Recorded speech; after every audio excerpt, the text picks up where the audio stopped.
Buenas tardes. Vamos a comenzar esta tercera sesión del segundo encuentro iberoamericano de estudios coreanos. La sesión 3, que lleva por título La función intercultural de la movilidad internacional en el caso de Corea y de Iberoamérica. Tenemos 3 ponentes. Voy a proceder a su presentación. Primero, antes de nada, agradecer a la organización de la que formo también algo de parte, pero bueno, agradecer que me hayan encomendado la tarea de moderar esta sección tercera, con relación no solamente como profesor del grado de Estudio Asia Oriental, sino también del proyecto de investigación que estamos llevando a cabo en torno a las relaciones académicas.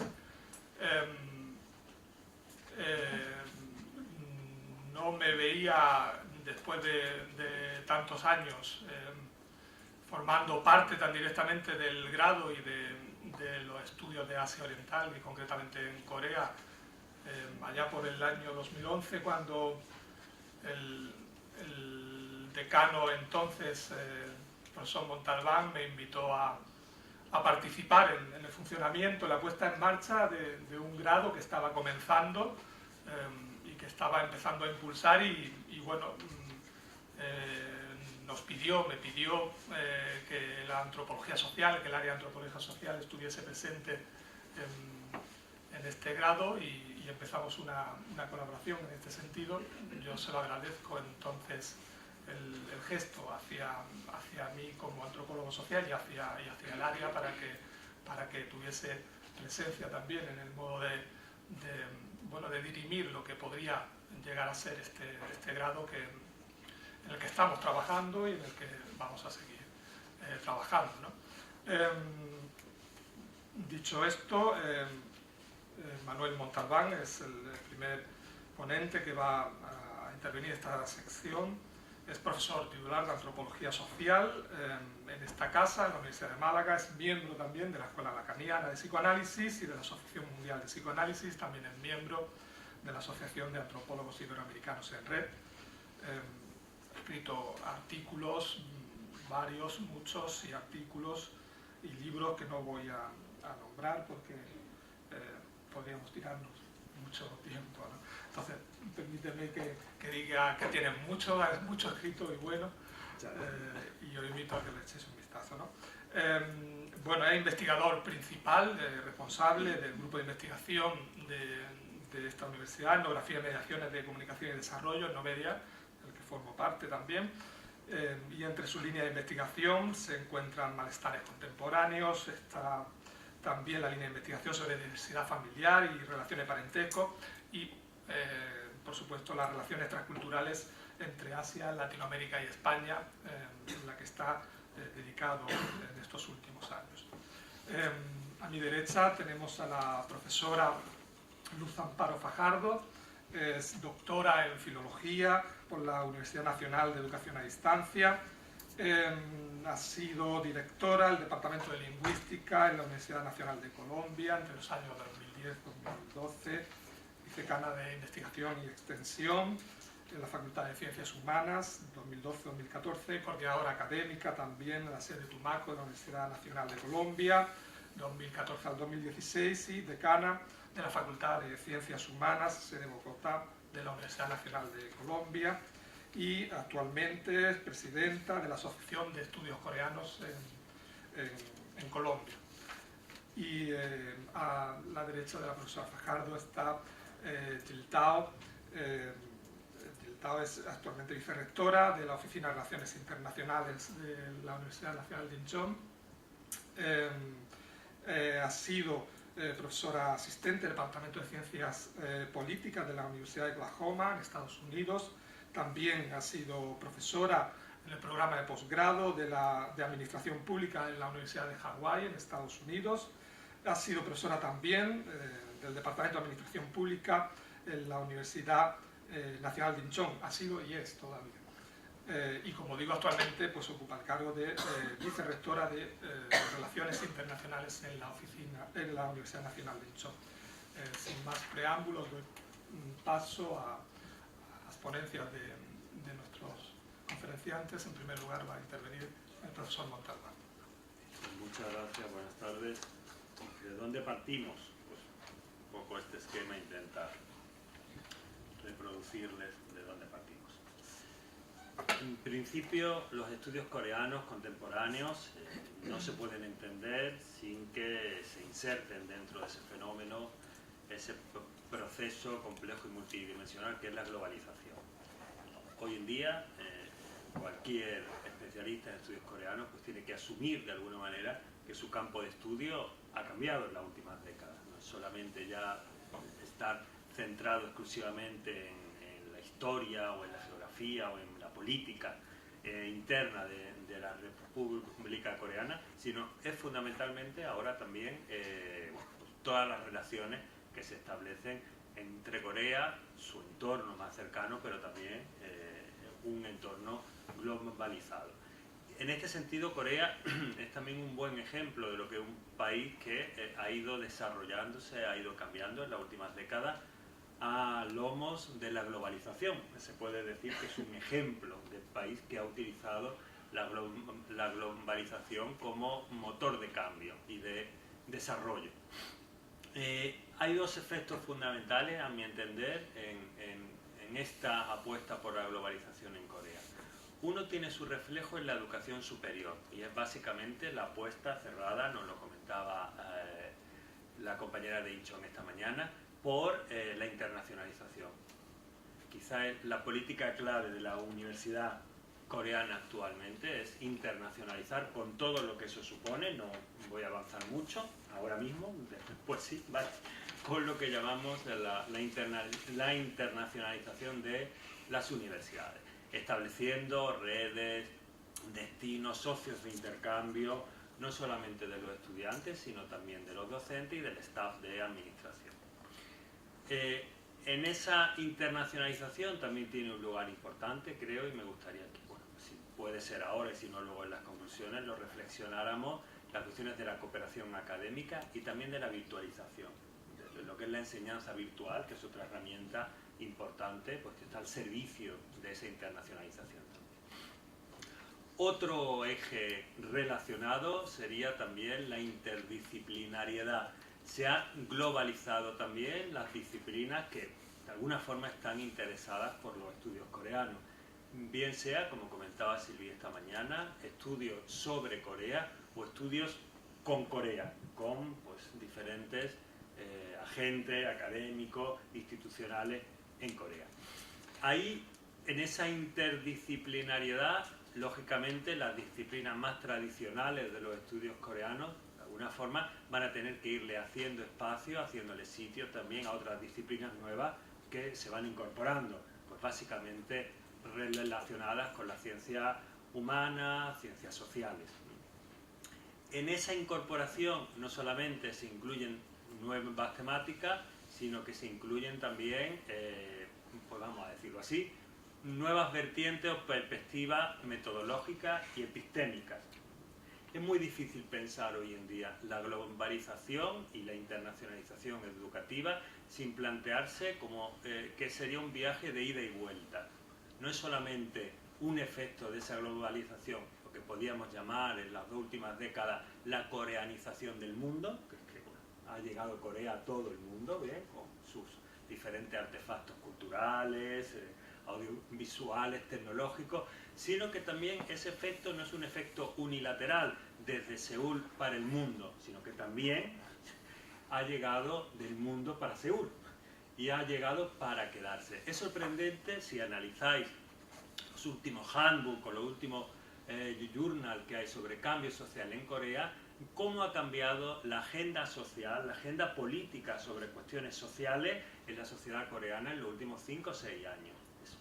Pues sorprendente el interés por los estudios de la mujer, por los estudios LGTB, por incluir toda una serie de temáticas que quizás están más normalizadas en otros países y que sin embargo pues ha existido una cierta resistencia en Corea que se han mantenido hasta los últimos años, ¿no?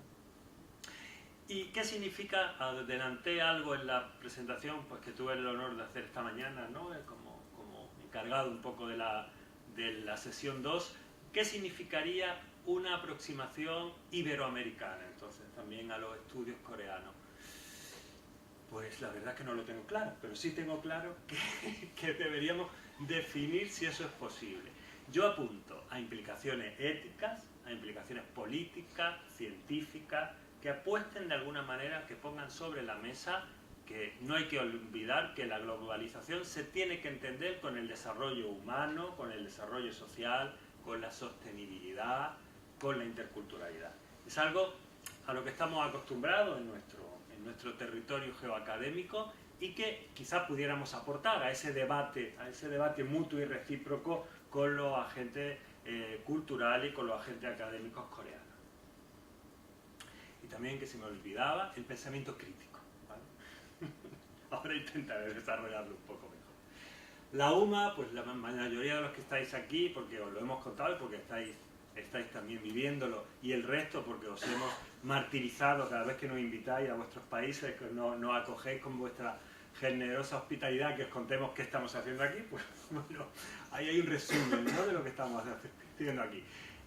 A partir de 2010 la UMA centra algo de su estrategia y privilegia algo de su estrategia de internacionalización con Corea, con las universidades coreanas. ¿De qué forma? Pues las más llamativas, las formas más visibles fueron la creación, la consolidación también ya, de oficinas de representación mutua de la Universidad de Incheon y de la Universidad de Málaga, en cada uno de los campus.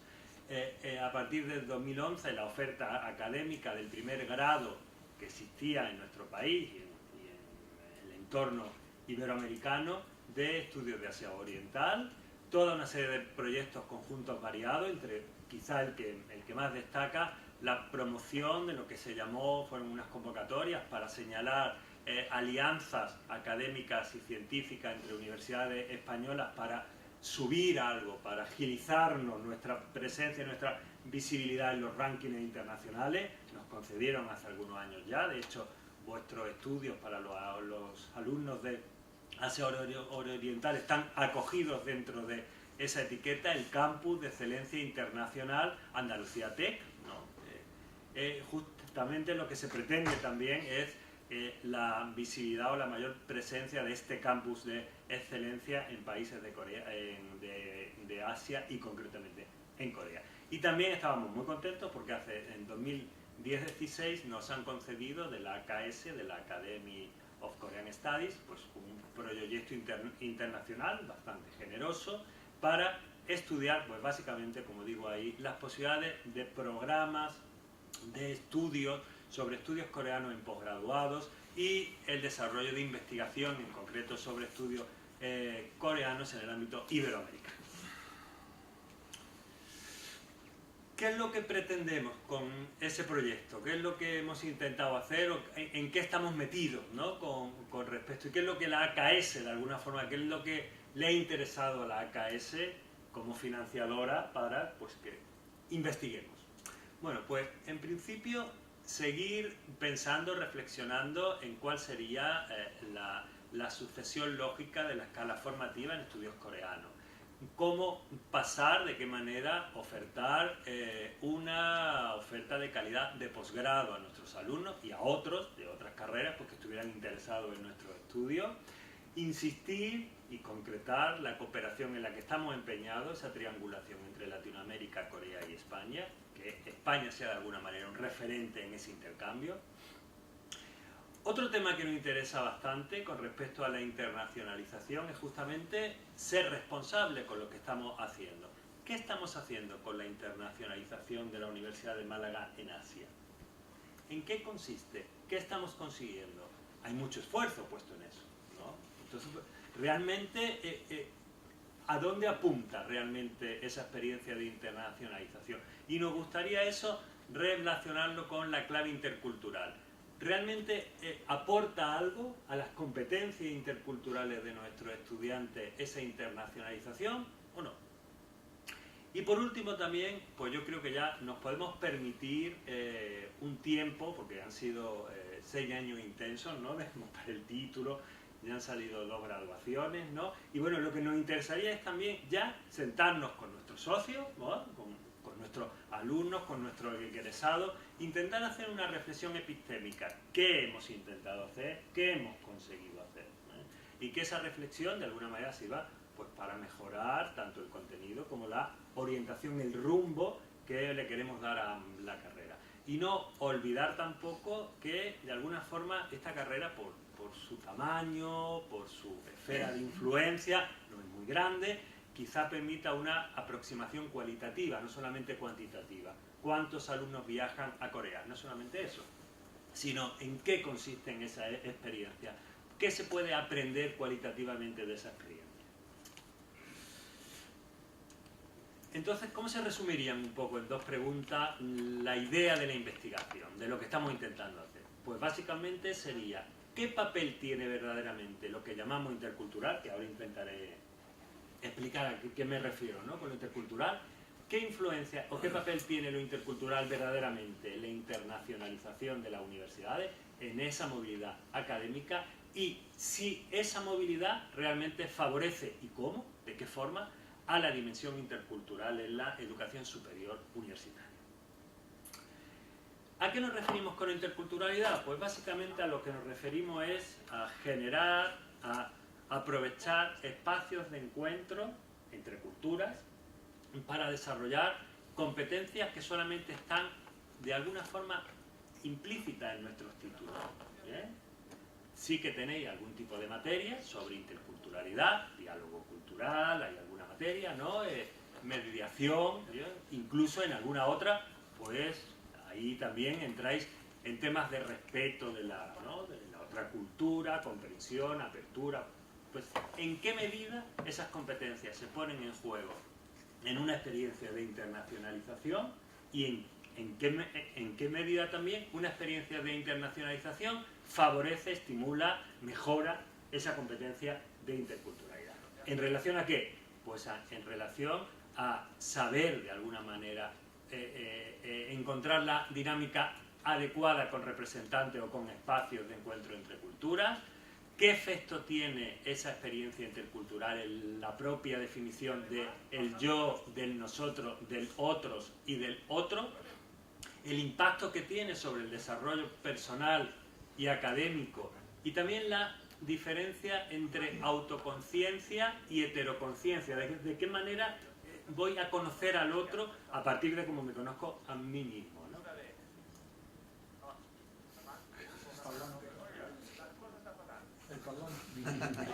Parlante ahí, ¿no? Y mientras que no moleste, mientras que no aparezca.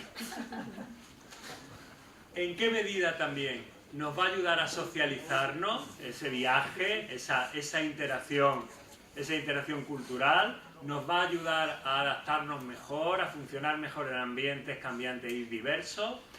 ¿Cómo va a influir en nuestra apertura de pensamiento, en que dejemos un poco a un lado el centro, el etnocentrismo, en que de alguna forma también, bueno, aceptemos, ¿no? Acojamos el etnorelativismo, que hay diferentes culturas, diferentes formas de responder a esa cultura, e incluso el desarrollo complejo, multidimensional y dinámico de relacionarse con otros, con la otredad.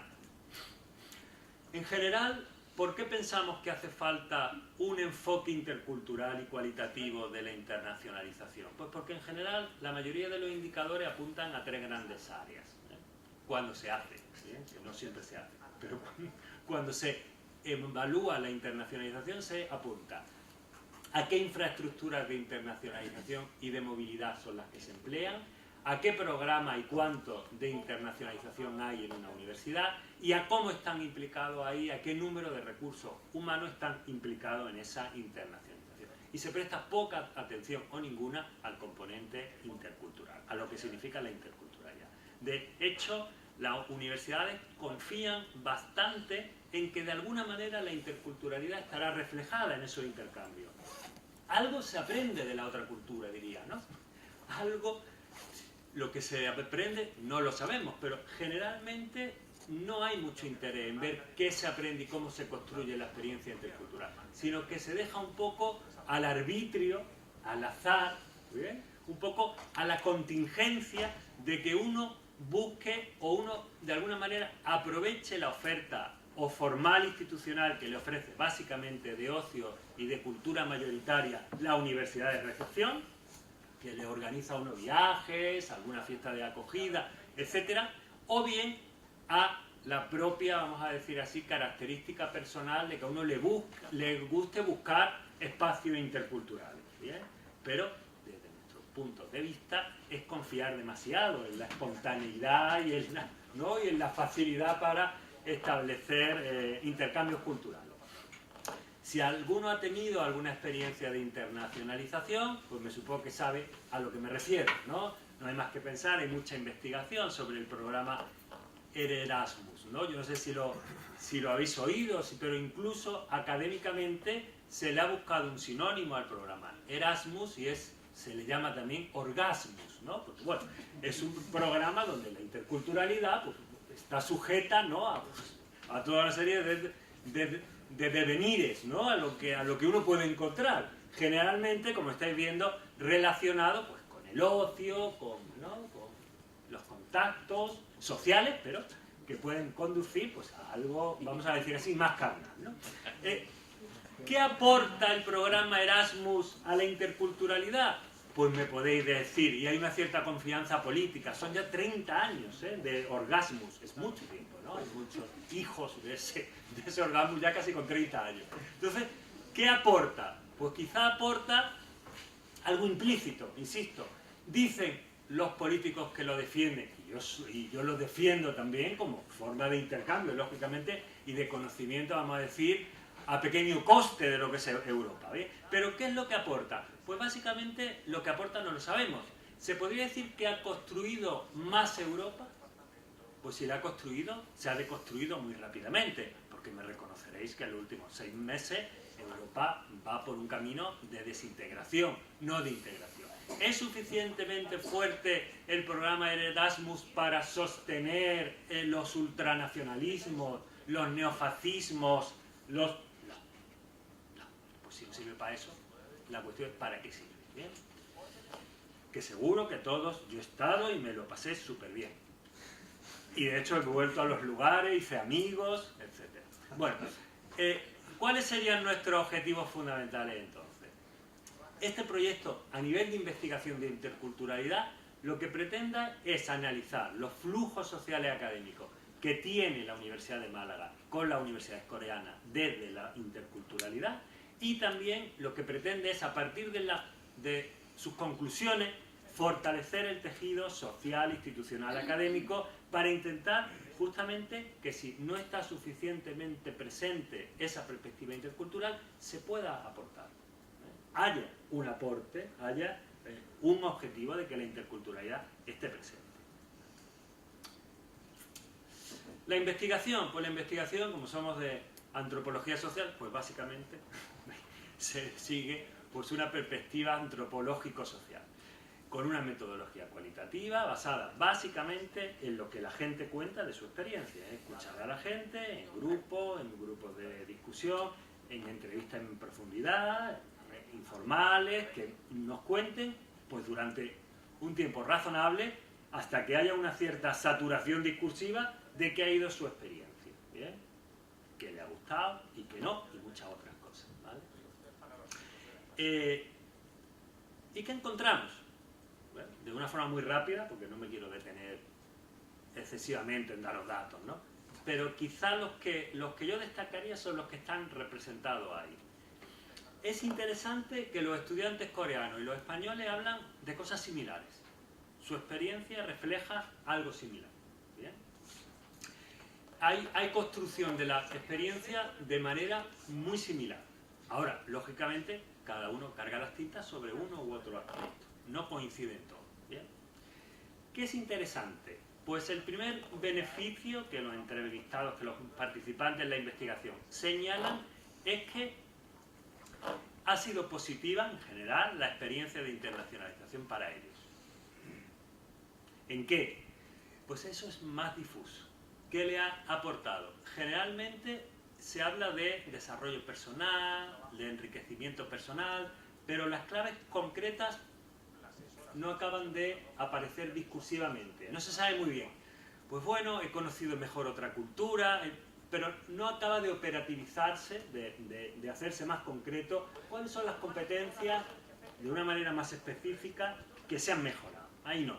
Habla de motivación para el viaje, para comprender mejor a los otros, de una manera bastante generalista. ¿Bien? Un beneficio secundario, que no sería el que aparece como el más importante, es que algo de la interculturalidad, de una mayor flexibilidad para con el otro de la otra cultura, se ha producido. Sin concretar más, una mayor flexibilidad. ¿Bien?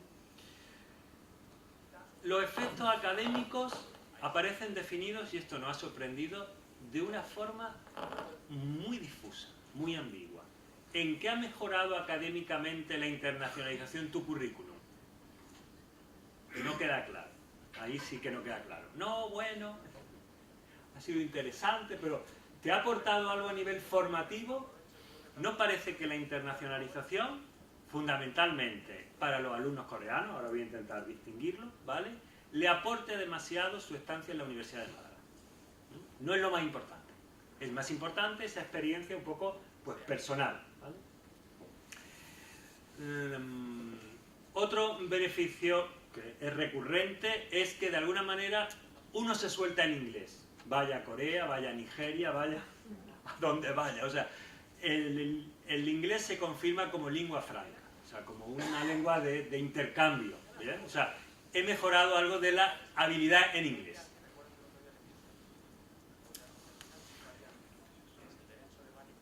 Entonces, quizá lo que yo destacaría es también, continuando, surgen toda una serie de estereotipos positivos ligados a el lugar de destino. ¿Por qué elegiste Málaga o por qué escogiste Incheon? Aunque las características de por qué son distintas, pero generalmente se presenta y se mantiene una actitud positiva frente al destino. ¿Bien? ¿Qué sentido? Pues ahí tenéis un reflejo. El estudiante de la UMA, de la Universidad de Málaga, cuando viaja a Corea, bueno, pues en general describe a Corea y a la sociedad coreana como amable, son educados, son tímidos, reservados, competitivos. La formación académica es un extra, hay mucho trabajo, la jornada laboral es muy alta, generalmente hay una actitud machista socialmente, se casan pronto, se preocupan mucho por el qué dirán, son fan del karaoke, beben en demasía y la vida es más cara que en España. Ese sería un poco, ¿no? Un poco como el dibujo, ¿no? Como el resumen.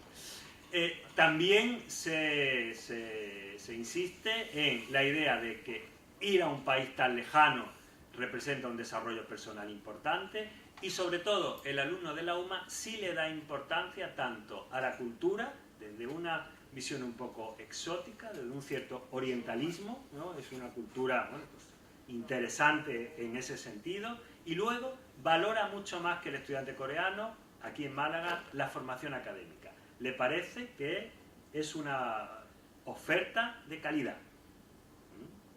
¿Qué piensa el estudiante coreano?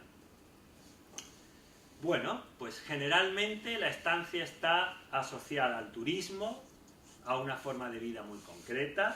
¿Bien? Le sorprende que mucha gente está trabajando en el sector de la hostelería, cuando allí en Corea eso no está demasiado bien visto entre los estudiantes. El malagueño es simpático, es cálido, hablador, le gustan los chistes, el bar, la siesta, la vida relajada, hay más vacaciones que en Corea, en vida más tranquila, más sana, el trabajo no es duro y se nota mucho la crisis económica. Para eso podían no haber venido. Coge uno cualquier estereotipo y bien. Igual que para lo otro, nosotros también nos podíamos haber quedado aquí, ¿no? Porque les gusta el karaoke, bueno, eso es lo que uno sabe antes de ir, ¿no? ¿Qué cambia lo que uno sabe antes de ir, supuestamente? No queda claro. Y sobre todo, quizá lo interesante para nosotros, que es lo que nos devuelve, y con esto acabo ya, lo que nos está un poco de alguna forma, lo que nos ha salido el sarpullido, es que nosotros vemos la universidad coreana más prestigiosa de lo que ven ellos en la Universidad de Málaga. No es por la calidad académica por los que nos escogen. Nos escogen por, vamos a decir así, como como el ambiente centrípeto que hay en torno a nuestra universidad. O sea, somos la agencia de viajes de la ciudad de Málaga, como universidad, porque lo que vendemos no es tanto la Universidad de Málaga como la ciudad de Málaga. Entonces, bueno, esto es una cosa que todos podríamos pensar, pero que me parece que puede hacer reflexionar también para nuestra gestión. Estamos a tiempo aún, ¿no? Sobre todo por el esfuerzo que está haciendo el rectorado de la Universidad de Málaga por ofrecer una internacionalización de calidad. No es un esfuerzo menor, es una línea estratégica prioritaria. Y sin embargo, bueno, pues queda. De hecho, nos sorprendía mucho en las entrevistas que decían, bueno, es que no quedaban a lo mejor otra universidad en Europa que me pudieran atraer más. Y bueno, lo que me ofertaban o lo que me recomendaban era la Universidad de Málaga o la Universidad de Burgos. Nos ha costado mucho entender por qué la Universidad de Burgos. Lo dejo para luego para el debate. Gracias. Muchas gracias. Gracias, Manuel. Pasamos a Luz Amparo. El portátil.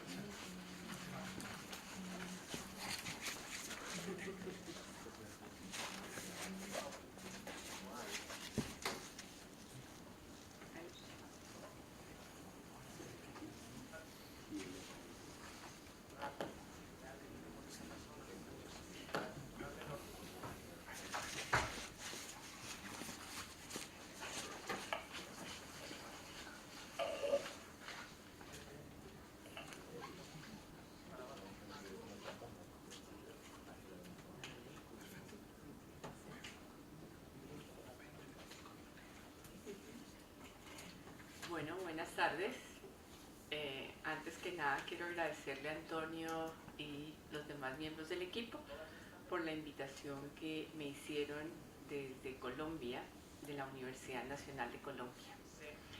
Debo señalar que la Universidad Nacional de Colombia es una de las universidades, o la universidad más antigua del país, de origen nacional, dijéramos, porque antes de eso pues ya existían otras universidades como la Universidad Javeriana, que había sido fundada por jesuitas.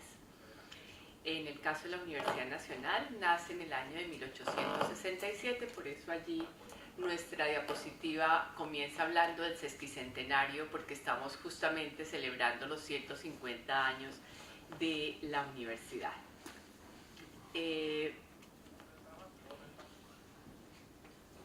¿Cuál va a ser el orden que vamos a seguir durante esta presentación? Inicialmente voy a hablar de los mecanismos que la Universidad Nacional ha utilizado para implementar la internacionalización. Es importante señalar que la internacionalización en la universidad se convierte en un medio más que en un fin, ¿cierto? Busca más mostrarle a los estudiantes, a los profesores, a los investigadores otra forma de acceder a la academia que en un fin. Entonces, inicialmente vamos a hablar de las ventajas que esta política ha proporcionado para los tres ejes misionales. Nuestros tres ejes misionales, como los de las universidades europeas también y seguramente las coreanas, son la docencia, la investigación y la extensión. Haremos una breve reflexión acerca de las implicaciones que este programa ha tenido para la Universidad Nacional. Luego daremos algunos datos numéricos que tienen que ver con la forma como en los últimos 4 años particularmente se ha desarrollado este énfasis en la movilidad, particularmente hacia Asia, pero muy especialmente hacia Corea. Y finalmente haremos referencia a algunas conclusiones que tienen que ver con las ventajas para la comunidad académica. Nuestra universidad, como ustedes lo pueden apreciar allí en el mapa que está allá, es una universidad que abarca prácticamente todo el país, por eso se llama Universidad Nacional de Colombia. Nosotros tenemos 8 sedes, que serían equivalentes a 8 campus. 4 de ellos son los que llamamos las sedes andinas, y esas están justamente situadas sobre la cordillera. Las 4 sedes andinas son en el orden en que aparecen el tamaño: Bogotá, que es la más grande, Medellín, Manizales y Palmira.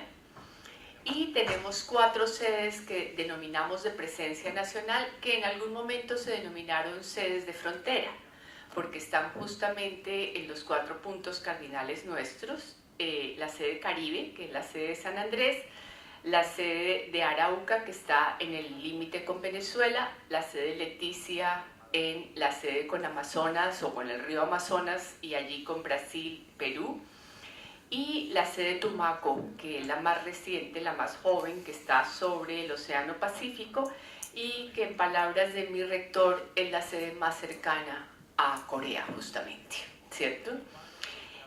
Nosotros contamos con 95 programas de pregrado, 349 programas de posgrado, que están allí divididos en doctorados, maestrías, especializaciones y especialidades médicas y odontológicas. Contamos en las 8 sedes con 53.451 estudiantes, 43.000 de ellos son de pregrado y casi 10.000 de posgrado, y somos 3.007 docentes de planta que estamos activos en este momento. Les decía que el proceso de internacionalización en la universidad funciona más como un medio que como un fin. Para hacer, dijéramos, utilización de eso, la universidad se propone como un proceso que fomenta los lazos de cooperación e integración entre las instituciones de educación superior. Es decir, busca efectivamente lograr lazos con otras universidades nacionales y del mundo. Aquello de las universidades nacionales me ha llamado particularmente la atención porque en estos procesos de movilidad y que podríamos llamar de internacionalización, pero que yo prefiero tenerlos como movilidad, una de las cosas que nos ha llamado poderosamente la atención es que universidades de la misma ciudad envían estudiantes a nuestra universidad. Universidades particularmente privadas, por ejemplo, tienen intercambios con nuestra universidad, que es una de las 3 universidades estatales que está en Bogotá, por ejemplo. Y lo mismo sucede con las otras sedes que tenemos allí. Y por supuesto, esos lazos que hemos establecido con esas otras universidades nos permiten tener una dimensión internacional, una dimensión intercultural y, por supuesto, mejorar y modificar procesos de enseñanza e investigación en la universidad. ¿Qué ha implicado ese proceso de internacionalización? Por supuesto, la apertura formal de escenarios de cooperación nacional e internacional, cooperación en investigación particularmente, la movilidad de estudiantes, de docentes y de investigadores, la formulación de programas de doble titulación, que ha funcionado particularmente en los programas de maestría y en los programas de doctorado. Al lado de esto pues están los programas de cotutela de tesis, el desarrollo de proyectos conjuntos de investigación y de internacionalización del currículo y, por último, la conformación de redes de investigación que son internacionales y que van en pro de asegurar la educación superior. Me parece que es importante hacer referencia a algunos datos que podemos encontrar dados por la OCDE o por la OCDE en el año 2014 con respecto a las cifras de movilidad que se dan en el mundo. Y me llamaba poderosamente la atención por lo que voy a mencionar ahora. Los datos que nos muestra esto es que hacia los Estados Unidos más o menos se desplazan el 16% de los estudiantes, hacia el Reino Unido un 13%, los estudiantes del mundo, ¿no? Estoy hablando en general de los estudiantes del mundo. Hacia Alemania, Francia y Australia un 6%, hacia Canadá un 5%. Y en contraste, por ejemplo, encontramos que de los estudiantes que están matriculados en esas diferentes universidades del mundo, el 53% son asiáticos. Es el mayor número de estudiantes que se desplazan a otros lugares del mundo. Solamente el 23% son europeos, los africanos son un 12% y en el caso de América Latina y el Caribe solamente es un 6%. Vale la pena resaltar que en Norteamérica solamente se desplaza un 3% de los estudiantes, de acuerdo con los datos de la OCDE o OCDE, y de Oceanía un 1%. Allí se me olvidó pasar esa otra diapositiva en el otro computador. Ahora, ¿qué políticas de internacionalización ha seguido la Universidad Nacional? Lo primero que ha hecho es refundar la oficina encargada de las relaciones internacionales, y cuando yo hablo de refundar esa oficina, primero tuvo que cambiar el nombre, teniendo en cuenta que somos una universidad que tiene 8 sedes, ¿cierto? O 8 campus. Entonces creó una gran oficina que se llama la Oficina o la Dirección de Relaciones Exteriores. Esa Oficina de Relaciones Exteriores pues se encarga de fortalecer la gestión y la divulgación de las relaciones internacionales de la universidad, de promover la cooperación internacional y de establecer y dinamizar los convenios internacionales.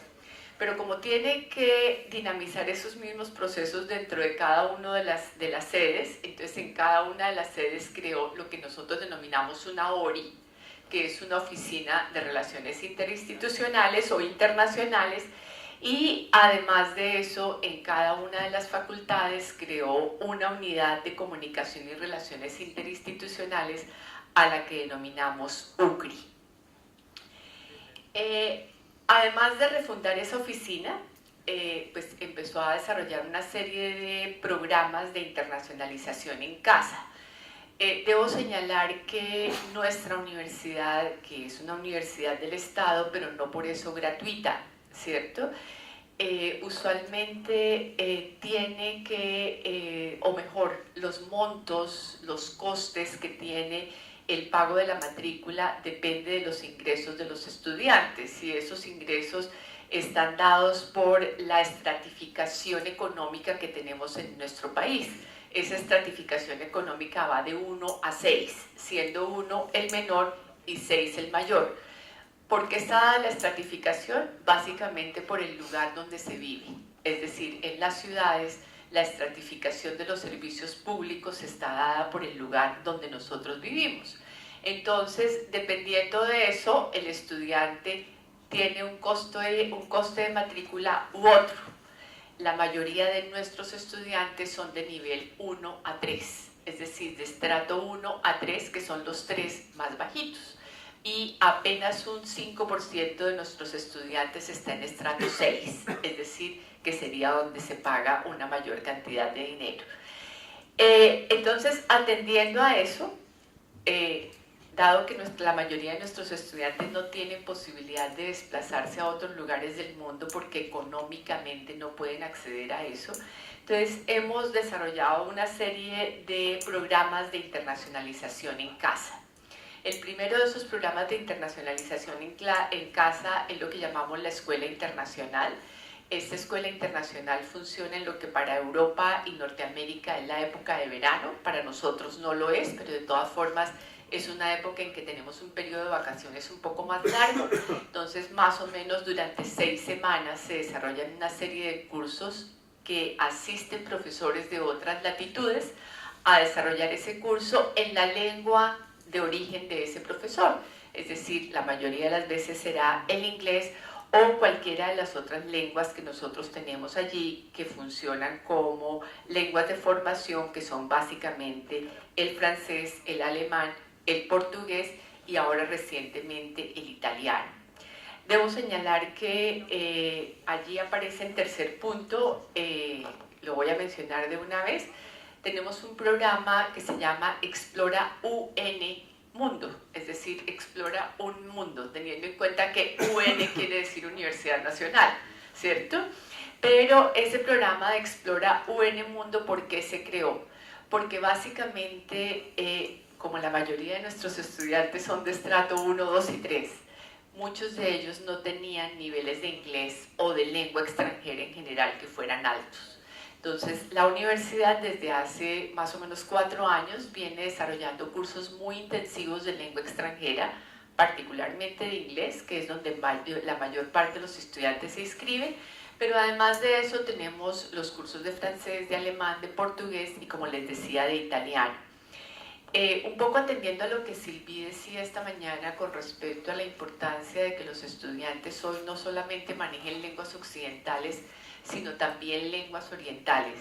Hemos querido incluir dentro de estos programas de Explora UN Mundo un curso de coreano particularmente o de cualquiera de las otras lenguas orientales. Sin embargo, no ha sido fácil, atendiendo a las dificultades que tenemos para tener un profesor permanente allí de una de estas lenguas orientales, a pesar de que, como diremos ahora más adelante, en la actualidad disfrutamos de un profesor que nos paga Korea Foundation.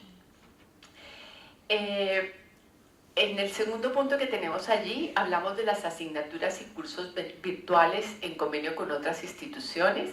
Con varias de las universidades con las que tenemos convenios hemos desarrollado programas virtuales donde profesores desde otras latitudes están impartiendo los cursos de su área. Y particularmente en el caso de Corea hemos tenido en 2 oportunidades la posibilidad de participar en los cursos que se hacen desde Nuevo León en materia de cultura y economía coreana y oriental en general.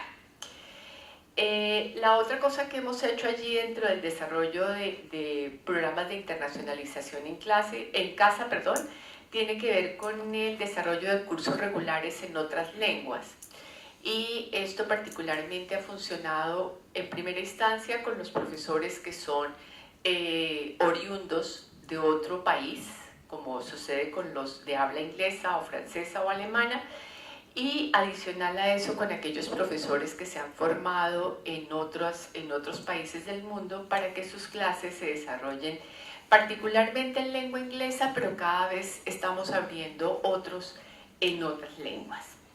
Tenemos también profesores o asistentes de lengua extranjera. El país desarrolla un programa con el ICETEX, que es un instituto del Estado que se encarga casualmente de la movilidad académica y de la movilidad internacional. Y hemos recibido asistentes de lengua extranjera de lengua inglesa, francés, alemán, portugués, repito, que son como las lenguas que más manejamos.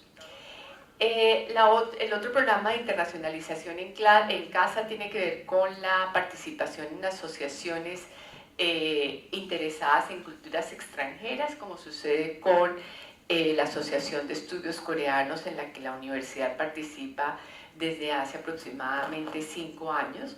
2 de esos años el encuentro de estudios coreanos, por ejemplo, se desarrolló en la universidad.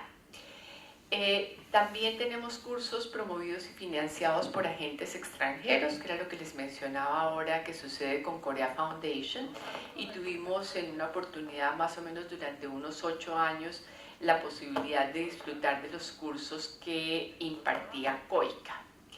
Y además de eso, hemos desarrollado algunos conversatorios y actividades de intercambio cultural en las que los estudiantes que asisten a otros países vienen y cuentan sus experiencias para que los estudiantes que no pueden salir conozcan algunos datos culturales de esos países donde ellos han podido estar. Me parece que es importante mencionar cómo se han dado estos cursos, particularmente con lenguas asiáticas. Dijéramos que en el caso del japonés, nosotros hemos estado enseñando japonés en nuestra universidad durante más de 25 años y en este año, particularmente en este semestre académico, tenemos 74 estudiantes estudiando japonés en 3 niveles, solamente tenemos 3 niveles. El de chino mandarín lo hemos estado enseñando durante 12 años y 75 estudiantes en este semestre están participando de esos cursos. El farsi también se ha enseñado durante 10 años, en el momento hay 53 estudiantes. El turco durante 10 años, en la actualidad contamos con 40 estudiantes de estudio de lengua. Y en cultura tradicional china se ha trabajado durante 5 años y tenemos 25 estudiantes. En el caso particular del coreano, como les decía, hace aproximadamente 10 años se empezó con el estudio del coreano y desde hace 2 años tenemos la profesora que dicta, pues, que es patrocinada o pagada por Korea Foundation, y más o menos tenemos un promedio de 15 estudiantes por curso. Son 2 cursos, 2 niveles de coreano, y adicional a eso un curso de cultura donde sí se reciben más estudiantes y más o menos son 50 estudiantes que participan en ese curso. Esto ya lo mencioné. Ay, es que está para arriba. Ahora, además de ese programa de internacionalización en casa, me parece que es importante mencionar el programa que denominamos nosotros 111. Ese programa de 111 es un programa de investigación que está promovido desde el nivel nacional, es decir, desde el nivel central. ¿Y por qué lo denominamos 111? Porque financieramente funciona en que cada uno de los estamentos que da algo, da un peso, ¿cierto? Para poder desarrollar un proceso de investigación. Nivel nacional da un peso, nivel de sede da un peso y el nivel de facultad da el otro peso, ¿cierto? Por eso se denomina 111. ¿Y para qué nos sirve este programa 111? También como proceso de investigación, para desarrollar procesos de redes de investigación o procesos de proyectos de investigación, para eventos académicos, sea que el profesor asiste a un evento académico o que el evento académico se desarrolla dentro de la universidad. Y adicional a eso, para desarrollar iniciativas editoriales que se hacen en publicación de textos donde participamos con otras entidades, llámense nacionales o internacionales. Como decimos allá, la financiación la hace, por un lado, la Vicerrectoría de Investigación y Extensión, que es del nivel nacional; la segunda, la Dirección de Investigación y Extensión de la sede, independientemente de cuál sea; y la última, la Unidad de Gestión en Investigación, que tiene que ver con cada una de las facultades. Y para mencionar el otro elemento que tiene que ver con la extensión, porque acuérdense que mencionaba que eran 3 ejes misionales, también en la parte de la extensión hemos desarrollado cursos de japonés, de chino mandarín y de China y Japón en el contexto internacional. Dijéramos que esos cursos se vienen impartiendo más o menos desde el año 2001 en el caso del japonés, pero solamente se dictaron hasta el año 2006 para el resto de la comunidad, es decir, para la comunidad extrauniversitaria. En el caso del chino mandarín sí hemos sido un poco más permanentes en la enseñanza, estamos desde el año 2005, y en el caso de China y Japón en el contexto internacional, solamente este año se ha dictado ese curso a través de una red que se ha integrado al interior de la sede de Bogotá y que tiene que ver con estudios asiáticos. El último punto que quiero mencionar allí tiene que ver también en esos fenómenos de internacionalización con los concursos docentes. En la Universidad Nacional ya es tradición que para poder ingresar a ser docente de la universidad hay que presentarse a un concurso de méritos, pero en esta oportunidad o en estos últimos años más bien, y debido a las facilidades tecnológicas y comunicativas que hay, pues hemos podido integrar más y más profesores que provienen de otros lugares del mundo. Antes era un poco más endógeno, un poco más local, solamente aparecía la convocatoria en la prensa nacional, pero hoy ya aparece en las redes de internet y por supuesto eso permite que profesores de otras latitudes lleguen al país. En ese sentido, creo que es importante pues señalar algunas de las conclusiones que tenemos allí y que tienen que ver básicamente con las facilidades que la internacionalización ha dado para procesos de investigación y procesos de docencia y extensión. Y además de eso, pues señalar que la participación de docentes y estudiantes en eventos que se desarrollan en el mundo y en publicaciones que se desarrollan en el mundo ha enriquecido mucho el trabajo de estudiantes y profesores. Muchas gracias.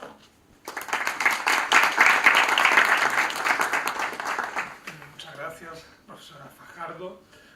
Vamos a dar paso a la profesora Gilda.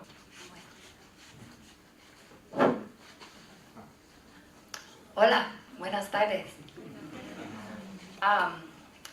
Lo siento, no tengo presentación, solamente tengo un papel y además mi papel es en inglés.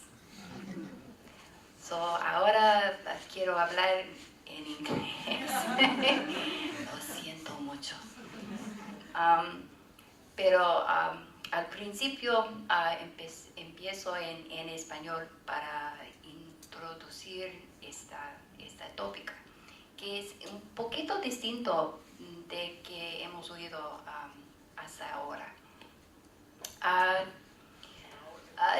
Esta tarde tengo una historia para contar, pero como se dice, la autora de Nigeria, Chimamanda Ngozi Adichie, ¿conocemos? ¿No? Bueno,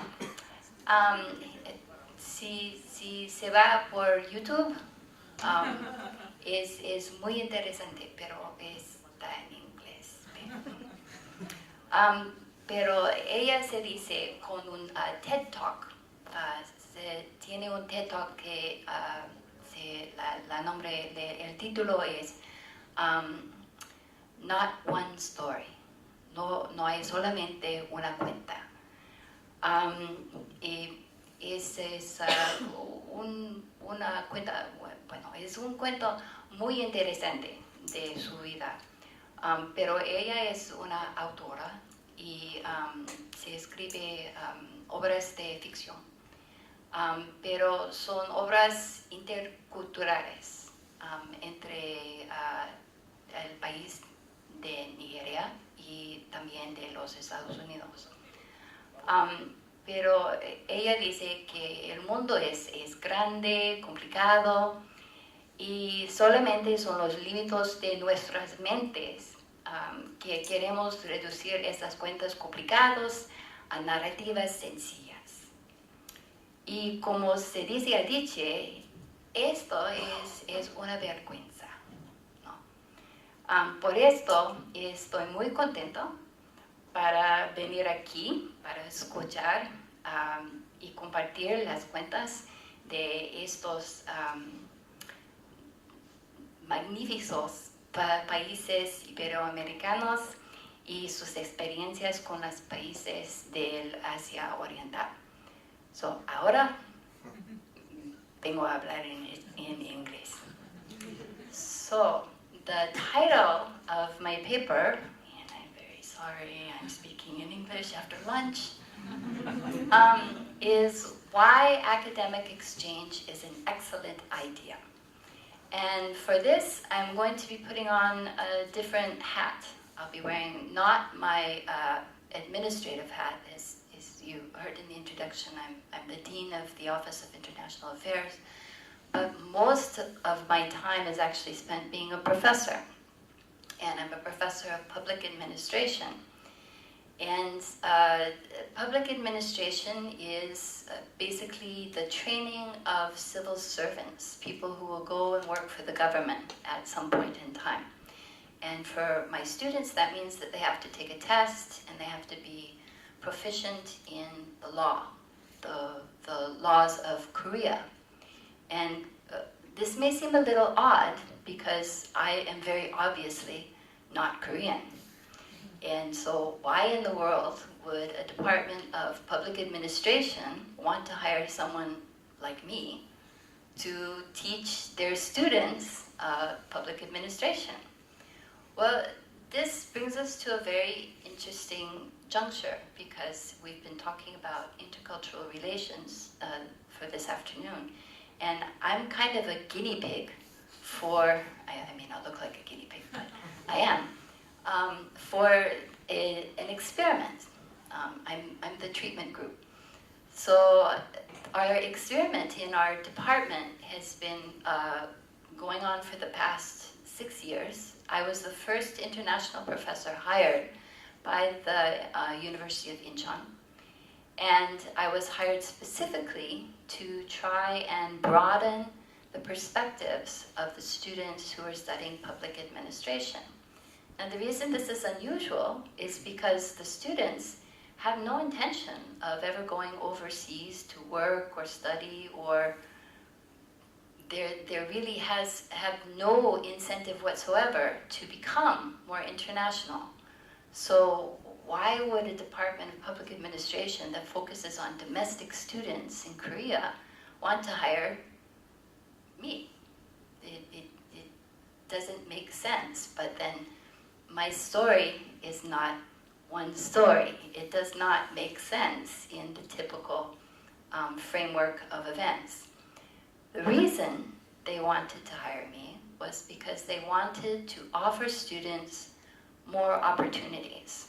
They wanted to broaden the range of things that students could think about doing with their lives. Not simply becoming civil servants, but perhaps becoming better civil servants. Civil servants who would be more open to experiences with people outside of Korea. As we've heard today, Korea is a very small country, has developed very rapidly, and has an economy that other countries around the world envy. But it has come at an extreme cost. The Korean peninsula is one of the most homogeneous in East Asia. The Korean level of nationalism can be quite high because we have a country to our north that, stirs up trouble every now and then, like yesterday. And so the idea that it has to engage with the world may not always seem evident. But for the Department of Public Administration, this was something they wanted to offer their students. You need to be oriented towards more than just a life inside Korea. There are other things that you need to be thinking about. So what I wanted to talk about today is how not only having me in a department teaching, but also having students from overseas come into my class and mix with my students changes the nature of the classroom and changes the way in which Korean students think about what their future might be. So in the paper I talk about a number of experiences that have occurred inside my classroom, which is a laboratory. And although the students don't know it, and they didn't sign any consent forms. But the students that come into my class have largely been from Spain. We get international students from all over the world at INU.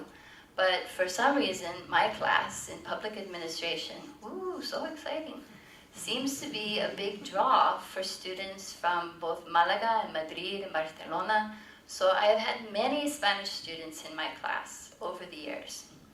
And what I've noticed is that the level of engagement of my Korean students improves whenever I have international students in my class. My classes are taught in English, which is very painful for my Korean students, just as it's painful for you right now. But it's also painful for the students from Spain, because for them it is also a second language. And for my Korean students, this is a revelation. The idea that there are other students sitting in the class who are as handicapped as they are in understanding what the professor is saying is eye-opening. It's like, oh, other people can suffer too. Wow, we're compadres now. Equal in our pena. So it is a moment of bonding for the Korean students and for the students from Spain, because they're both suffering through a lecture in English on a topic about which they may have limited interest. Okay? Oh, theories of public organization. It's not necessarily riveting. So, the students are encouraged to do group projects, they're encouraged to make presentations, and once my students, my Korean students, finish a semester, the next semester, their performance goes up. There's a measurable difference between students who have been in classes with Spanish counterparts and students who have not. So we've been talking a little bit about what kinds of benefits there are for intercultural exchange, and sometimes these are very difficult to measure because they're broad, sort of abstract feelings. You know, I feel more comfortable with other people from other parts of the world, or I feel like I want to go out and explore more. But for my students, there are very concrete, measurable results, and some of those are that they are able to think critically, they are more likely to participate in classes, which if you've ever been to a Korean class, you may notice that many Korean students do not participate. They are vessels, and I am the professor, and I fill the vessel with knowledge.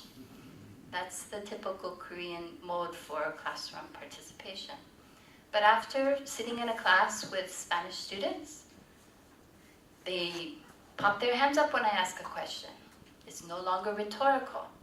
They are able to read something and then have an opinion about it. So bring something else to bear on a topic that may not necessarily be part of the curriculum. So they can think analytically.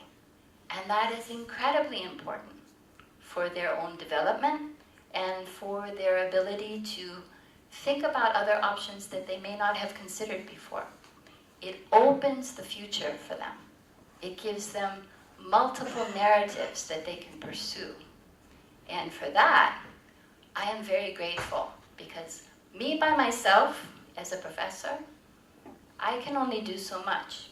But with other students in the class who are their peers, especially in a Confucian society, this is extremely important.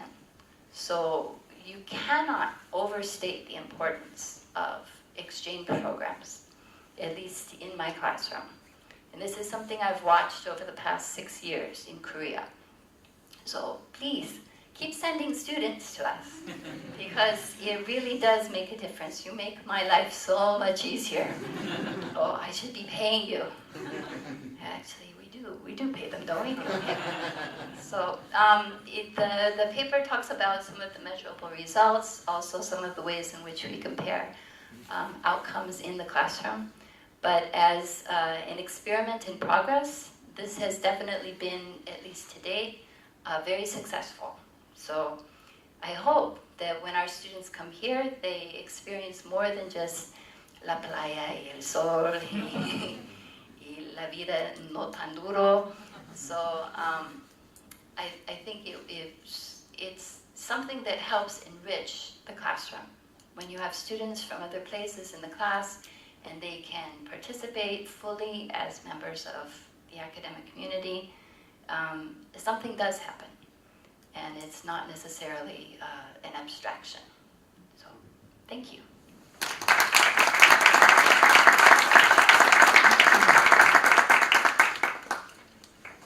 Muy bien, gracias, profesora Trau. Pasamos un turno de preguntas, por si tienen alguna cuestión para los ponentes. Por allí. Antes habló usted, el profesor de antropología social, sobre que habían como lagunas en las entrevistas que no se reflejaban realmente con los del cliente, entonces como que no se conoce exactamente cuáles son los beneficios del intercambio intercultural. ¿Se ven las consecuencias? ¿Se ve cómo se puede afectar eso realmente a algo al estudiante o a las instituciones? ¿O se identifica el problema? Sí. Hay un estereotipo positivo de que, bueno, pues se pasa bien, pero constructivamente sobre lo intercultural no hay mucha riqueza, ¿no? En lo que yo he intentado mostrar ahí un poco cuál sería la imagen en general, y bueno, es una imagen bastante benévola en general de lo que es Corea y de lo que es Málaga, ¿no? Pero bueno, no hacía falta mucha alforja para ese viaje, ¿no? Es algo que se queda en generalidades, se queda en cosas pues bastante tópicas, ¿no? La playa, somos simpáticos, ellos son muy estudiosos y la meritocracia y tal, o sea, realmente hay una reproducción de algo bastante superficial. Es importante, y me parece muy interesante lo que ha planteado Gil, ¿no? Se puede leer de muchas maneras, o sea, no lo estoy leyendo como un fracaso de la internacionalización, sino que creo que hay que hacer ajustes, porque la inversión en internacionalización, no solo económica, que es muy importante, sino programática. Hay una gran inversión estratégica en internacionalizar nuestras universidades. No sabemos muy bien por qué, pero porque todo el mundo lo hace, ¿no? No nos quedemos en el tema mimético, sino que intentemos. Entonces, yo creo que con dos ajustes resolveríamos esto un poco con respecto a este ejemplo, ¿no? Uno es introducir lo intercultural de manera consciente, que no es difícil ni es caro, en el diseño que hacemos de la movilidad.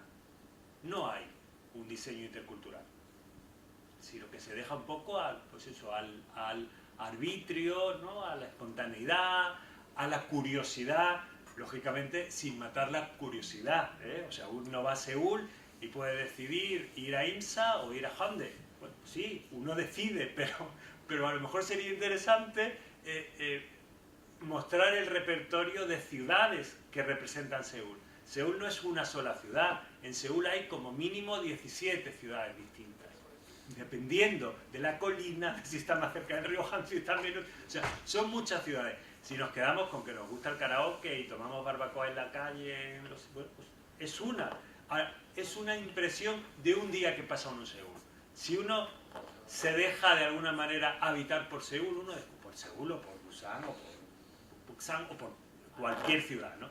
Entonces, la cuestión está, ¿podemos diseñar de alguna manera la internacionalización para que la competencia intercultural, que se supone que es fundamental, ¿no? Está justificado de esa manera en todos los dosieres oficiales, que eso se refleje realmente de alguna forma, que construyamos al otro de una manera mucho más rica, con apertura de mente, con etnorelativismo, etcétera, o nos conformamos con lo que pase?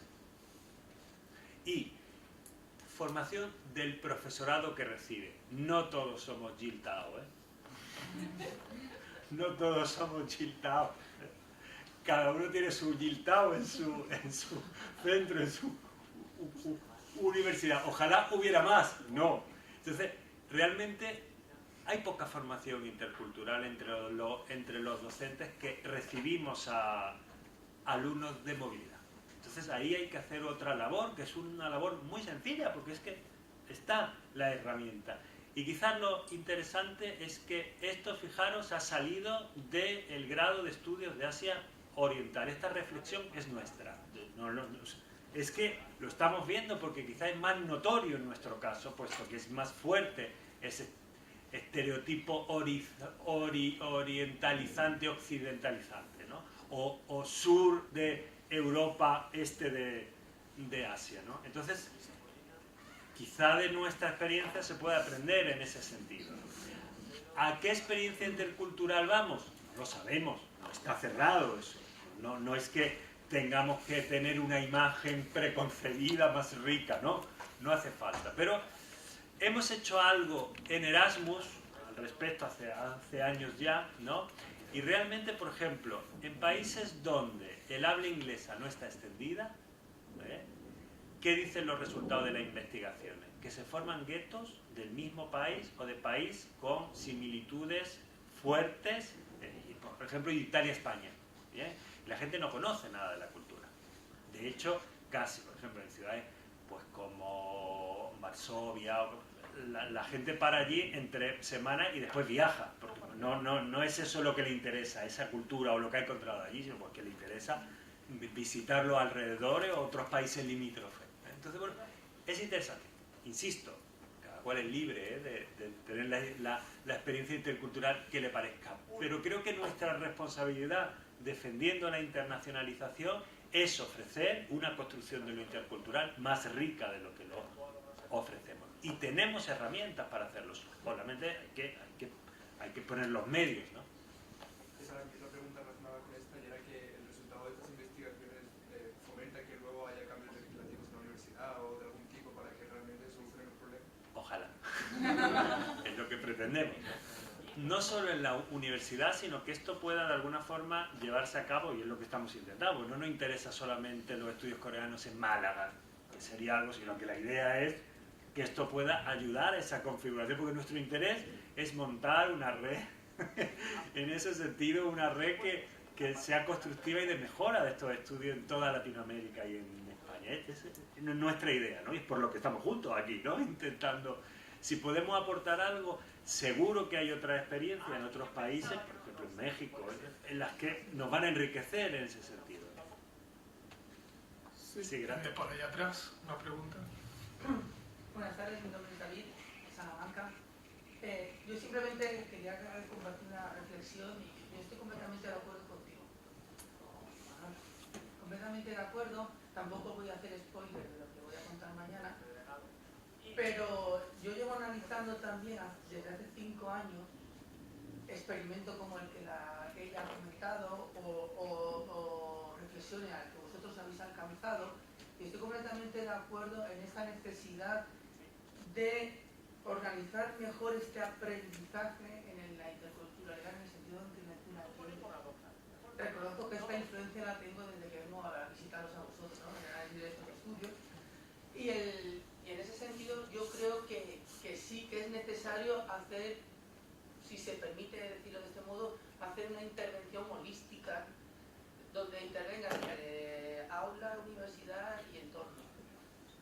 Pero bueno, yo esto lo dejo para mañana, tampoco quería hacer, pero sí que estoy completamente de acuerdo contigo, y yo he llegado a las mismas conclusiones de carencia, de que no se alcanza realmente lo que se persigue en esta formación de personas con capacidad de llegar a terceros espacios culturales con relación a Asia. Gracias.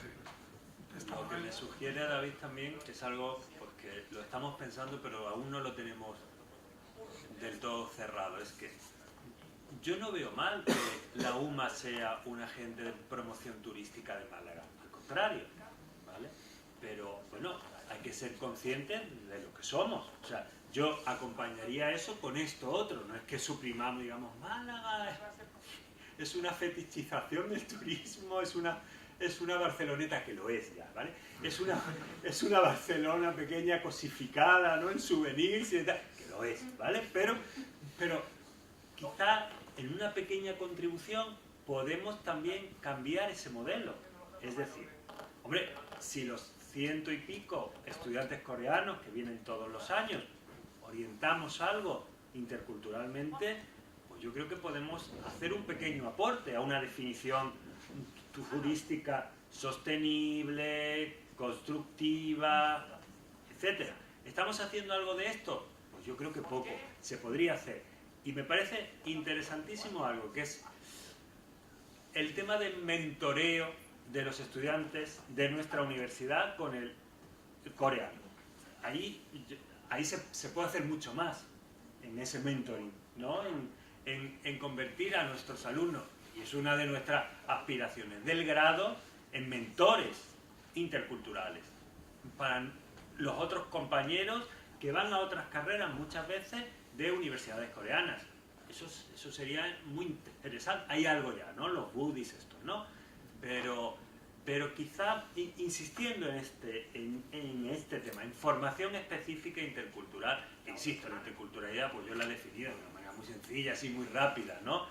Pero la interculturalidad básicamente es un planteamiento constructivo de la experiencia, de que esa experiencia construya una relación más rica y un conocimiento que introduzca interrogantes, hipótesis, investigación.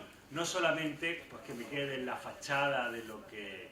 Porque si formamos a nuestros alumnos con el intercambio coreano. De esta forma, los que vienen con esa idea y se tienen que volver a ir allí a currar o a seguir formándose. No le hemos dado demasiadas herramientas, aunque sepan coreano como... ¿no?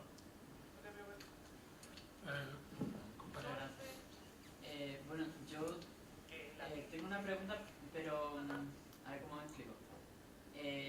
A nivel de intercambio, ¿cómo es el tema de las convalidaciones? Me explico. Yo creo que a lo mejor para un alumno a la hora de elegir una universidad, de hecho, yo no me fui a Corea, yo me fui a Japón, pero a mí me animó mucho primero la experiencia previa de compañeros que estuvieron antes, y luego también que yo sabía que si iba en concreto a la Universidad de Kanda iba a convalidar todo lo que yo me matriculase. Lo gracioso era que los alumnos japoneses que estudiaron en Kanda, cuando yo es que he hecho el grado en Sevilla, cuando venían a Sevilla no todo lo convalidaban, pero sí había muchas asignaturas del grado de occidental que sí podían convalidar con lo que tuviesen en Kanda. Pero si cogían a lo mejor asignaturas, yo qué sé, de hispánica o cualquier otra cosa, les costaba muchísimo trabajo.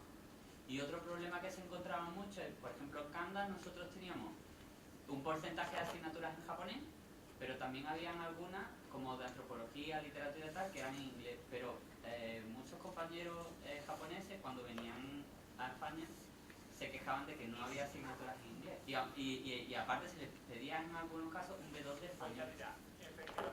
Entonces, yo creo que eso a lo mejor puede influenciar mucho de que uno prefiera irse a Burgos antes que aquí. Pues no sé, no lo sé tampoco, pero... ¿Contesto yo? Es que, bueno, estoy inmerso en un proceso de entrevistas en profundidad con tutores académicos y acuerdos de aprendizaje, estas cosas, y he llegado a aprenderme en qué consiste. Bueno, se supone que cuando vienen aquí vienen a aprender español, y es normal o sería casi deseable que se les exigiese como mínimo lo que ellos nos exigen a nosotros, ¿no? Vosotros sabéis, los que estáis de intercambio, los que estáis de movilidad, que hay muchas universidades que si no vais con, no ya con un B2 o con un B1, sino con una determinada certificación académica. Y bueno, en este ánimo en el que estamos nosotros recomendamos, como Universidad de Málaga, recomendamos unos criterios y unos certificados académicos, pero no los exigimos. No es lo mismo recomendar que exigir como nos hacen ellos a nosotros, ¿no? Yo no veo contraproducente esta exigencia en el sentido del idioma.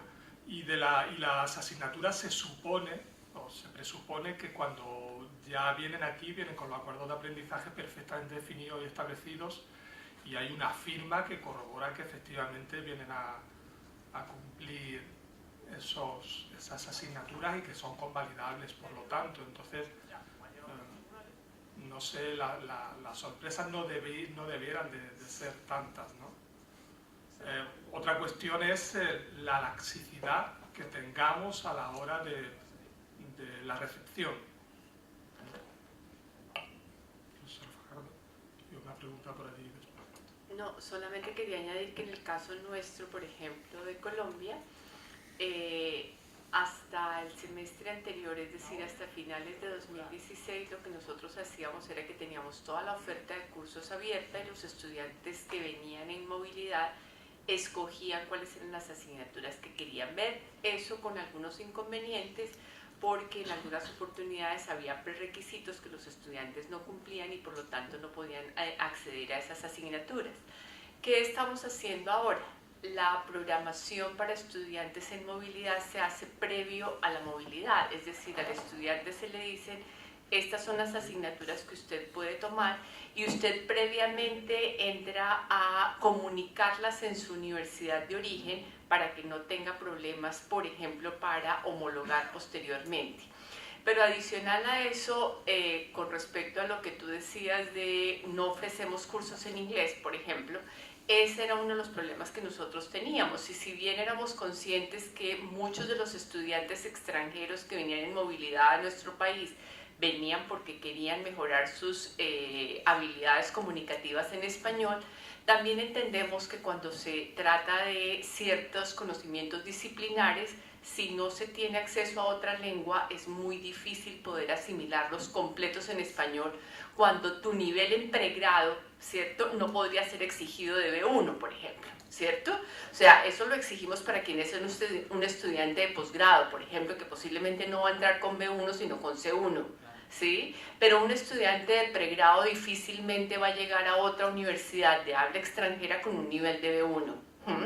Entonces, por esa razón es el número de cursos que estamos ofreciendo en inglés particularmente, pero haciendo, dijéramos, utilización, si se quiere, o aprovechando el recurso docente que tenemos con los profesores que son de otra nacionalidad y que efectivamente pueden contribuir a que su clase sea dictada en buena lengua extranjera y no en la lengua que hablamos a veces los hispanoparlantes, que son, como decimos nosotros allá, inglés colombiano, ¿cierto? O inglés español o lo que sea.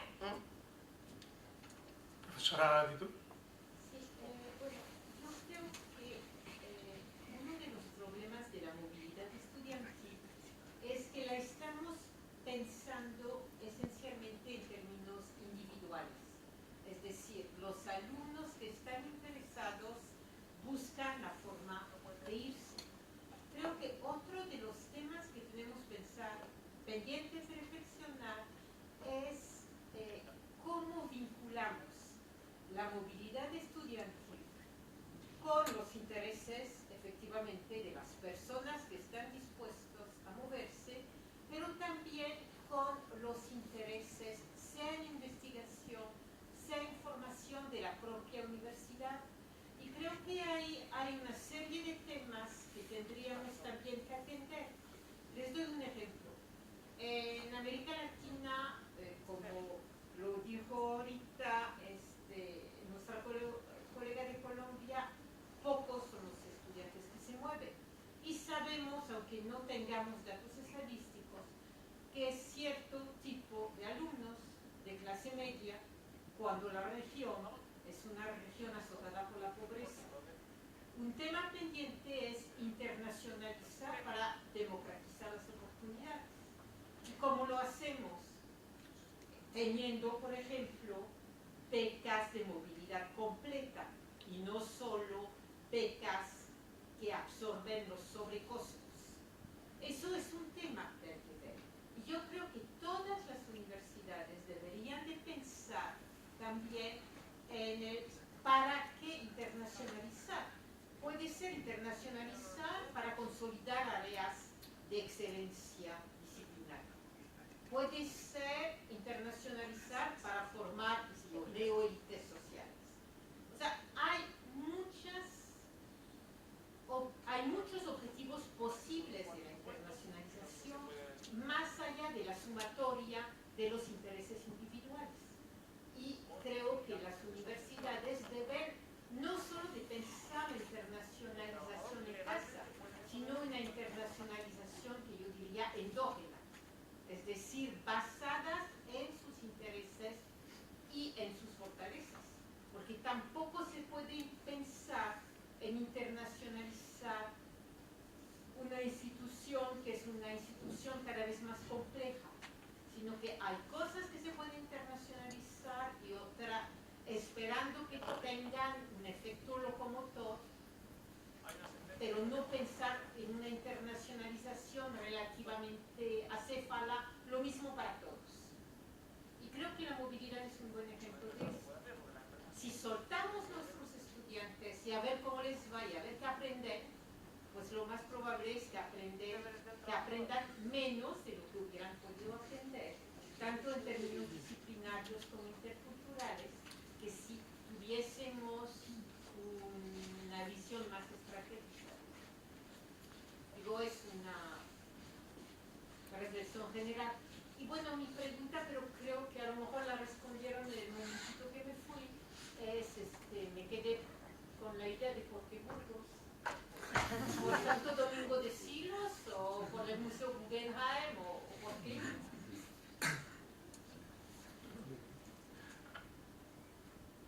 Sí, sí. Vale, perdón.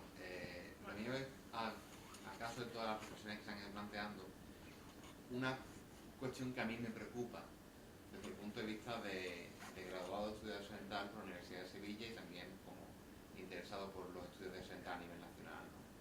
Cuando hablamos del tema de movilidad se plantea muchísimo ese intercambio, esa interculturalidad, pero se nos olvida muchas veces de que muchos de los graduados que tenemos aquí en España lo que buscan es irse fuera de España y trabajar fuera de España. En este caso, fuera del entorno nacional, por ejemplo, como es en el caso de Colombia. Y se nos olvida el valor añadido que podría significar el puente que significa un graduado en este tipo de estudios para diversificar la oferta profesional que tenemos en España.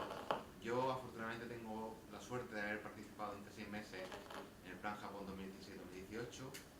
Me encargué de contactar con establecimientos, con hoteles, con delegaciones de turismo, y una de las cosas que me constataron desde las delegaciones de turismo de los ayuntamientos fue: ¿por qué no se hace nada de Corea?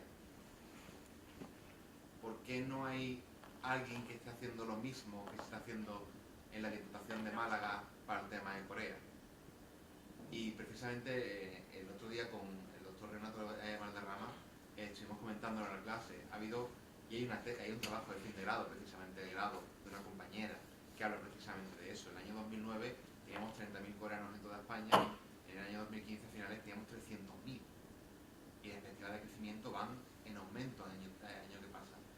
Creo que también el turismo como herramienta es muy buena para la interculturalidad, y captar también ese potencial que tenemos los graduados para dar a conocer a la sociedad esas posibilidades de trabajo nos vendría muy bien. Y creo que de momento no estamos consiguiendo, y digo desde el punto de vista también como alumno, ¿no?, esa permanencia.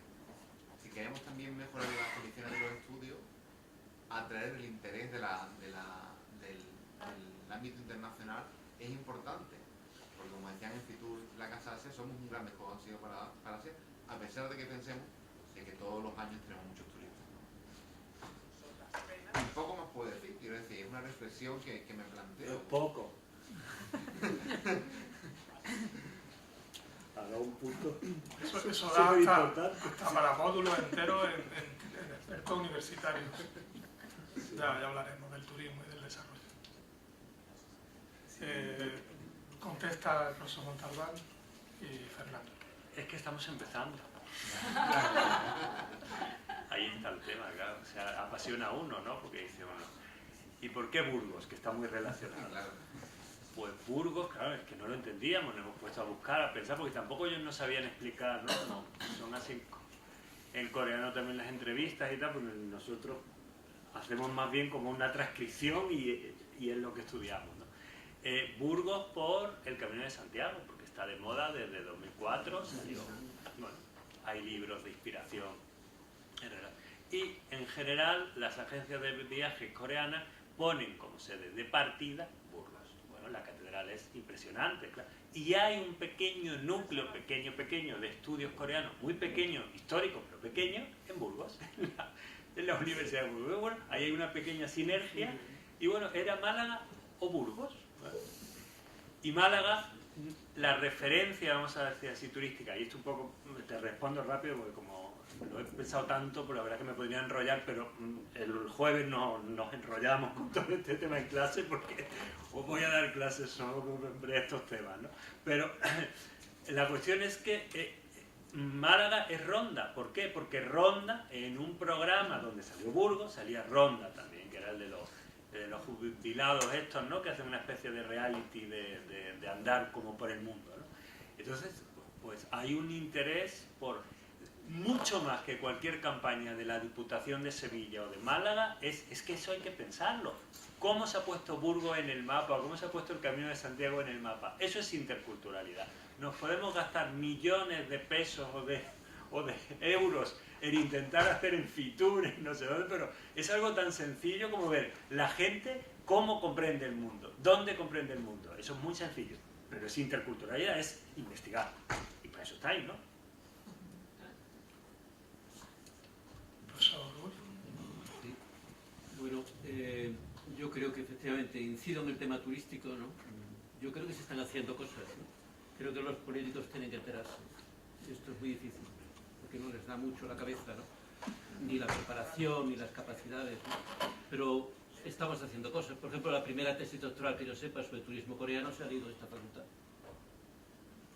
Bueno, tenemos varios profesores especializados, se da clases de turismo en la carrera y ahí, bueno, estamos haciendo cosas, pero yo creo que somos un poco acumulativos, en el sentido de que nosotros vamos haciendo las cosas, ahora, como acaba de plantear, ¿no? Estamos pensando, se está pensando las cosas, ahora en el máster, el premáster, ¿no? Se están planteando estas cuestiones como un tema central. Entonces lo que hay que dárselo es hecho y de manera que lo puedan entender, con lo cual hay que cortarse un poco el encefalograma, ¿no? Y hacérselo fácil, pero profundo, ¿no? No es irónico lo que digo, hay que plantearlo de manera... Bueno, que se están haciendo cosas, pero iniciativas como la tuya, ¿no? En el otro campo, pueden servir para potenciar una vez que se tengan las ideas construidas, ¿no? Me parece que es la idea que estaba planteando también Montalbán, ¿no?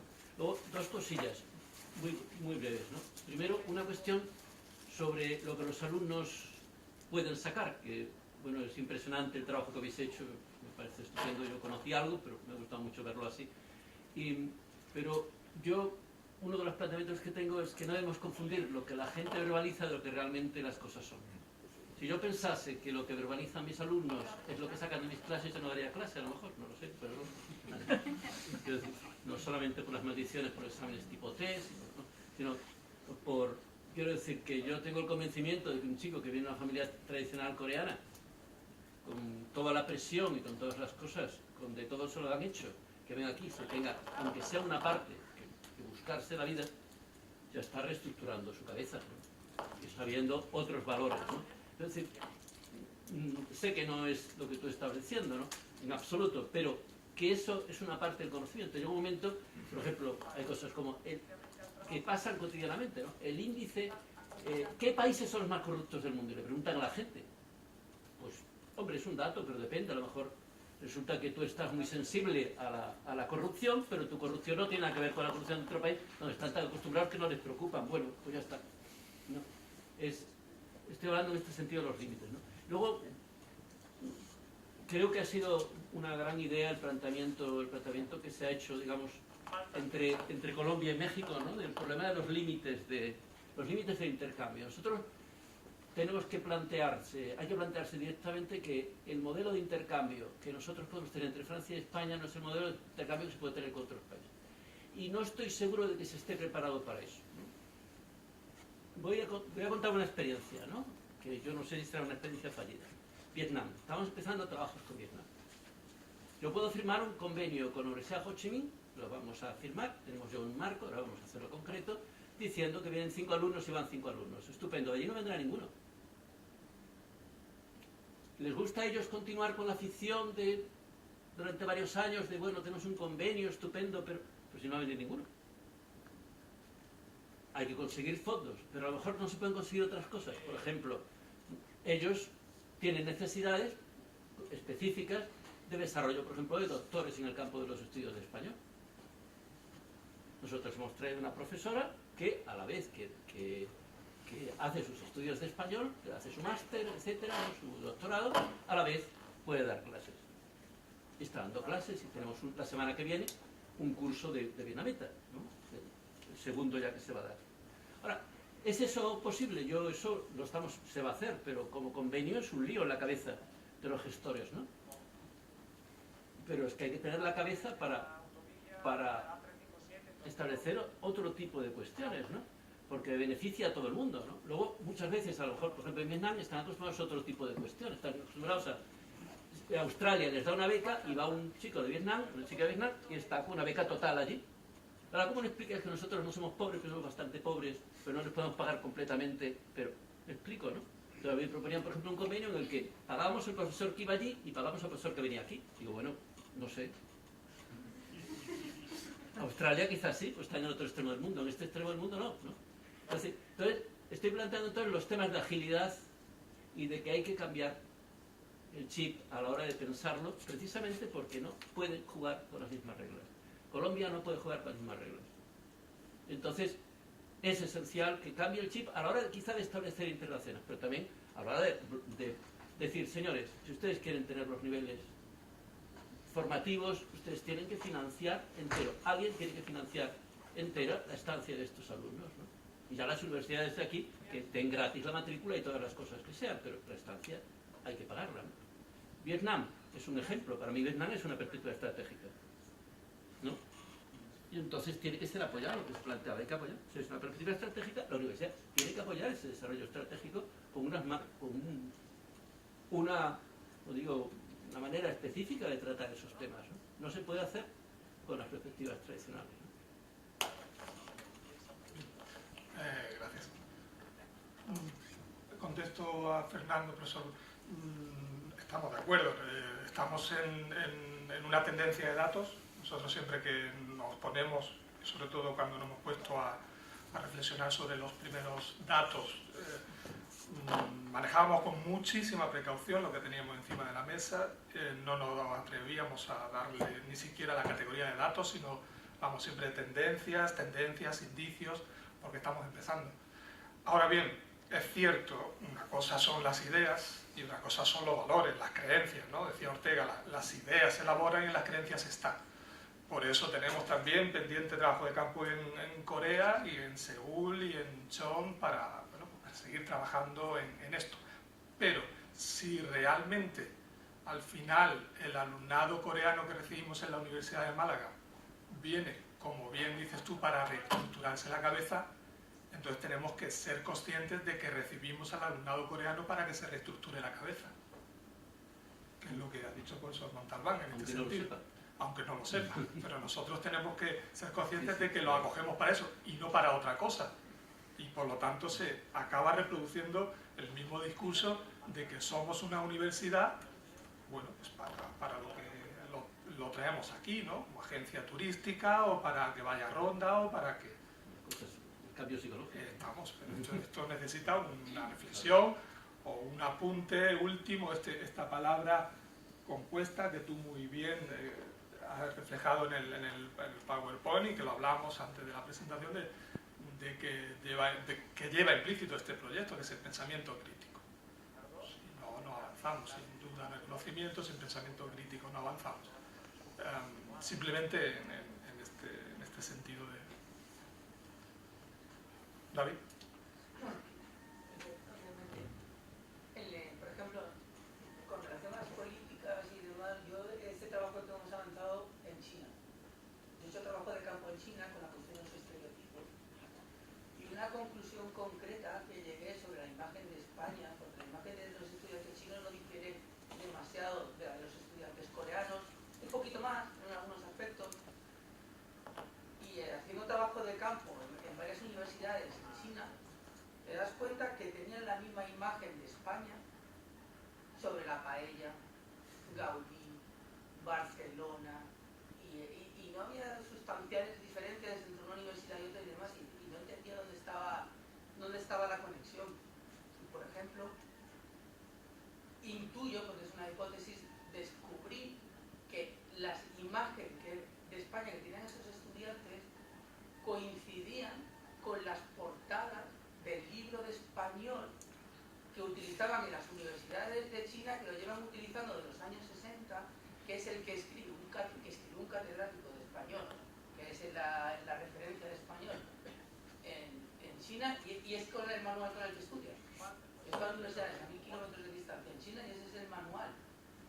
Y es la España de los 60, de los 70, de la España, de este turismo, un poco de esta imagen, de este estereotipo que yo he visto reflejada ahí, en los estudiantes coreanos. Entonces, hablando de políticas en ese sentido, no solo aquí, sino en el origen, tan sencillo como llevamos aquí un manual de español de la España del siglo XXI, o una cuestión así, para ver cómo se trabaja estas ayudas, porque estas imágenes, estos estereotipos vienen de portadas de libros, por ejemplo.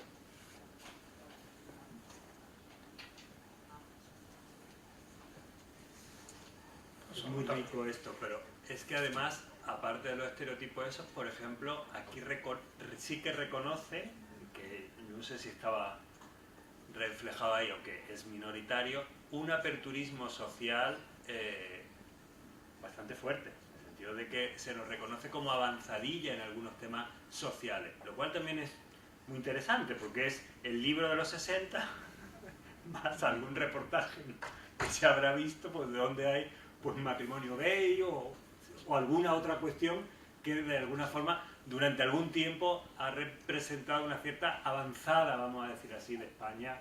Hoy ya no, pero hace un tiempo sí. Compañero. Precisamente respondiendo a lo que comentaba, la doctora Jara Gómez Aragón, de la Universidad de Sevilla, tiene una tesis doctoral precisamente en el año 2011, creo recordar, sobre la imagen antropológica que tienen los japoneses de España y a qué se debe esa construcción. Curiosamente, cuando vemos cómo funciona el turismo cuando llega, por ejemplo, a Andalucía, los patrones de seguimiento son prácticamente los mismos. Es decir, los primeros que llegan a un sitio son los japoneses, después los siguen los coreanos y después los chinos. Es decir, que tienen estereotipos que están prácticamente cortados por el patrón. Seguramente con perspectivas totalmente distintas o con objetivos totalmente distintos y con destinos también que difieren entre ellos, pero es una realidad. Es decir, siguen teniendo estereotipos y en el caso de China quizás sea de los 60, pero en algunos casos, en el caso de Japón, incluso estereotipos de la época de principios de época Meiji y Taisho, es decir, siglo XIX, principios del XX. Y no conseguimos cambiar eso. Puedo decir una cosa a colación de los libros de los años 60 y tal. Ese tipo de libros a nivel pedagógico tienen la enseñanza de la lengua. Bueno, me refiero a los libros de, por ejemplo, enseñanza de ETA, con un enfoque más tradicional. No, ahora se estira mucho con la enseñanza de las lenguas el enfoque comunicativo. ¿Qué es lo que pasa? Japón, no sé cómo será en Corea, pero Japón y China sobre todo, la enseñanza de las lenguas no es muy comunicativa, que digamos, es muy tradicional, donde hay una especie de soliloquio entre el profesor y los alumnos. El aprendizaje es muy pasivo y me da la sensación que si se sigue usando ese método es porque como funciona y están habituados a eso, siguen usando eso. De hecho, hay un libro que creo que se llama España 2000 o algo así, que es de enseñanza de L, que bueno, intenta... La estética del libro es como muy comunicativa, con muchas fotos y tal, pero los ejercicios no son para nada comunicativos, es de rellenar paradigmas y poco más. Y eso en China ahora es como un bombazo.